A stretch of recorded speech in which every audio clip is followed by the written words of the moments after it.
대통령직 인수위원회가 검찰 수사권 폐지 법안 입법을 즉각 중단하라고 재차 요구했습니다. 입법 폭주, 위헌적이라는 표현까지 쓰면서 강도 높게 비판했는데요. 인수위에 나가 있는 취재기자 연결합니다.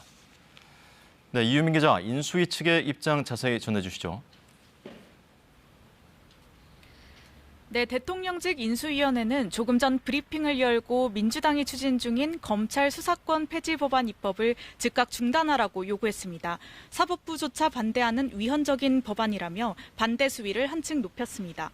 인수위 정무사법행정분과 이용호 위원은 민주당 정권의 입법 폭주 행태는 이사를 앞두고 대들보를 훼손하는 것이라며 국정 운영을 방해하는 행위라고 비판했습니다.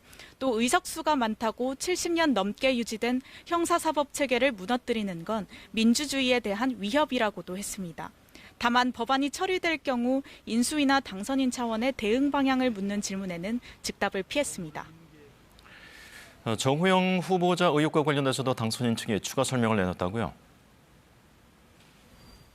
그렇습니다. 윤석열 당선인 측은 그제 정호영 후보자 관련 의혹을 두고 부정의 팩트가 확실해야 한다고 말했었는데 이 부정의 팩트에는 도덕성 문제도 포함된다고 부연한 겁니다. 윤석열 당선인과 정 후보자가 40년 직이라는 건 잘못 알려진 사실이라고도 했습니다.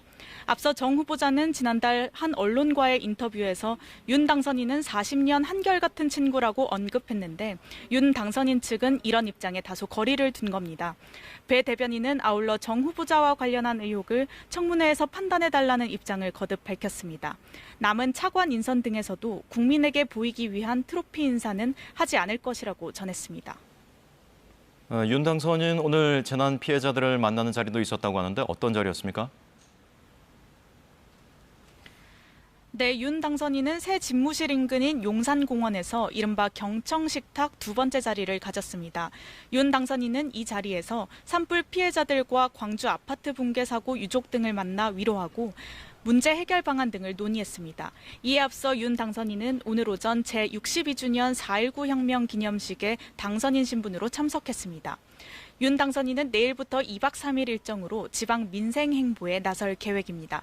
지금까지 삼청동 인수위에서 KBS 뉴스 이유민입니다.